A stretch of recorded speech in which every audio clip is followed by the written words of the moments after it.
Bismillahirrahmanirrahim.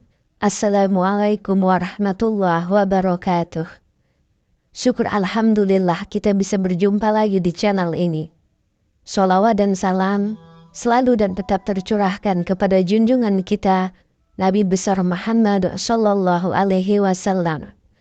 Allahumma sholli ala sayyidina Muhammad wa ala ali sayyidina Muhammad. Harapan dan doa saya semoga saudaraku semuanya selalu diberikan kesehatan, dilapangkan rezekinya, diampuni dosa-dosanya, dan dipanjangkan umurnya. Amin ya rabbal alamin. Sahabat beriman yang dirahmati Allah, melakukan hubungan intim bagi pasangan yang telah syah bukan hanya sekedar melepas syahwat semata, melainkan juga mengandung nilai ibadah. Karena bernilai ibadah, maka untuk mencapai kesempurnaan pahala, penting mengetahui hari dan waktu yang baik untuk melakukan hubungan intim. Islam bukan hanya menerangkan tata cara berhubungan intim saja, melainkan diterangkan juga mengenai hari dan waktu yang baik untuk berhubungan intim. Sementara sebagian umat Islam menganggap bahwa Jumat adalah hari baik untuk berhubungan intim. Itu kenapa ada istilah sunnah Rasul yang belum tentu memang benar kaidah Islam. Lantas, benarkah hari Jumat adalah waktu yang baik untuk berhubungan intim? Adakah dalilnya? Hari yang baik untuk berhubungan intim. Meskipun pada dasarnya tidak ada hari buruk dalam Islam, akan tetapi berdasarkan hadis yang diriwayatkan Imam Baihaqi menyatakan keutamaan berhubungan intim pada hari Jumat. Apakah kalian tidak sanggup berhubungan badan dengan istri kalian pada setiap hari Jumat? Hubungan badan dengan istri di hari Jumat mengandung dua pahala. Pahala mandinya sendiri dan pahala mandi istrinya. Hadis riwayat Baihaqi. Dalam hadis ini, ulama-ulama hadis menilai bahwa kualitas hadis ini lemah, sehingga tidak dapat dijadikan dasar hukum. Namun dalam hadis lain ditemukan perihal kesunahan hubungan badan pada hari Jumat. Hadis yang dimaksud ialah hadis riwayat Aus bin Abi Aus radhiyallahu anhu. Barang siapa yang mandi pada hari Jumat dan membuat orang lain mandi, lalu berangkat pagi-pagi dan mendapatkan awal khutbah, dia berjalan dan tidak berkendaraan. Dia mendekat ke imam, diam, lalu berkonsentrasi mendengarkan khutbah. Maka setiap langkah kakinya dinilai sebagaimana pahala amalnya setahun. Hadis riwayat Ahmad, An-Nasai dan Ibnu Majah. Dengan demikian, maka dapat dipahami bahwa berdasarkan hadis di atas, hukumnya sunnah melakukan hubungan intim pada hari Jumat. Waktu yang baik untuk berhubungan intim.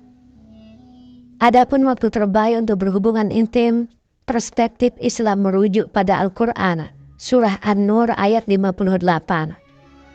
Hai orang-orang yang beriman, hendaklah budak-budak, laki-laki dan wanita yang kamu miliki, dan orang-orang yang belum balik di antara kamu, meminta izin kepada kamu 3 kali dalam satu hari, yaitu sebelum sholat subuh, ketika kamu meninggalkan pakaian luarmu di tengah hari, dan sesudah sholat isya. Itulah 3 aurat bagi kamu. Meskipun tidak secara tegas ayat di atas menerangkan waktu berhubungan intim, akan tetapi Ibnu Katsir dalam tafsirnya menjelaskan bahwa para sahabat menyukai waktu-waktu tersebut untuk berhubungan intim. Diriwayatkan dari Muqatil bin Hayyan, beliau menceritakan sebab turunnya ayat ini. Ada pasangan suami istri di kalangan Ansor. Dia sering membuatkan makanan untuk Rasulullah Shallallahu Alaihi Wasallam.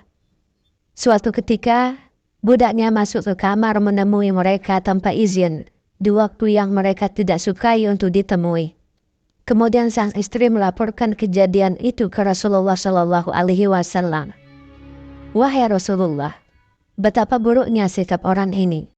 Dia menemui seorang wanita ketika dia sedang berduaan bersama suaminya dalam satu selimut. Oleh sebab kejadian ini, maka kemudian Allah menurunkan ayat di atas. Ayat tersebut maksudnya ialah bahwa anak yang belum balik atau budak yang tinggal bersama tuannya untuk tidak masuk ke kamar pribadi orang tuanya atau kamar tuannya pada 3 waktu khusus tanpa izin.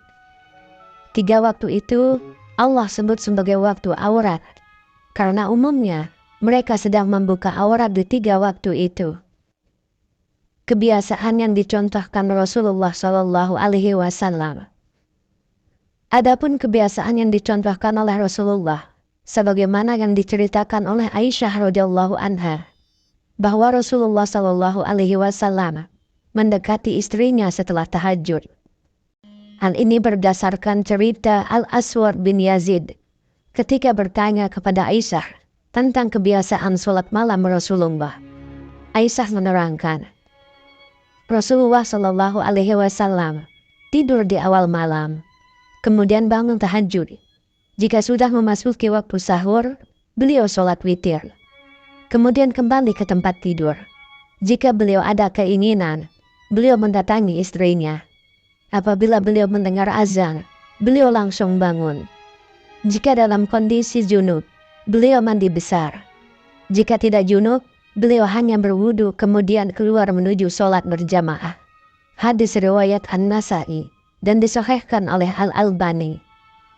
Sahabat beriman yang dirahmati Allah, atas dasar tersebut, sebagian ulama menganjurkan agar berhubungan intim sebaiknya dilakukan di akhir malam, setelah tahajud atau sebelum masuk waktu sholat subuh. Wallahu a'lam bishawab. Demikian yang bisa saya bagikan. Semoga bermanfaat untuk kita semua. Amin ya rabbal alamin. Assalamualaikum warahmatullahi wabarakatuh.